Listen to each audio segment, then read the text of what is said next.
காதல்னா அம்மாவுக்கான ஒட்டுமொத்த பொருளடக்கத்தையும் ஒத்த வரியில சொல்லணும்னா காதல் தான் சொல்ல முடியும். காதலை எப்படி நம்ம இது பண்ண முடியும், டிஃபைன் பண்ண முடியும்னு யோசிக்கும் பொழுது காதலுங்கிற வார்த்தையை தவிர எதுவுமே சொல்ல முடியாது. எல்லா வகையிலுமே அவங்க அவங்க காதலுக்கு நிகரானது ஒன்றும் இல்லை. அடுத்து கவிதைங்கும் போது மனைவிக்கு நிகரான கவிதை உலகத்துல எதுவுமே இல்லை. நான் அப்படிதான் யோசிச்சேன். அப்போ ஓகே, அப்ப ரெண்டுமே இன்னொரு பக்கம் என்ன கேட்டீங்கன்னா, இதுல இதுல எந்த ஒரு இனமும் அடையாளம் படலை, மதம் அடையாளப்படலை.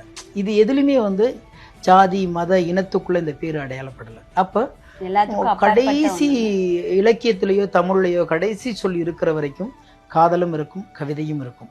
அது மாதிரியே இருந்துட்டு போறது பெட்டர் அப்படின்னு சொல்லிட்டு அப்படியே காதல் கன்னிகா ஸ்நேகன், கவிதை கன்னிகா ஸ்நேகன் கவர்மெண்ட்ல நாங்க அப்படியே இணைச்சிட்டோம். நாங்க ஏன்னா அம்மாவோட பேர் முழுசா வரணும்னு நாங்க விரும்பினேன் நான். அதனால ரொம்ப தெளிவாகவே பிள்ளைங்களுக்கு அடுத்த நேமே கன்னிகா தான் வரணும்னு நினச்சேன் நான். அப்போ காதல் கன்னிகா ஸ்நேகன், கவிதை கன்னிகா ஸ்நேகன் இப்படி தான் நாங்கள் ரெஜிஸ்டர் பண்ணியிருக்கோம்.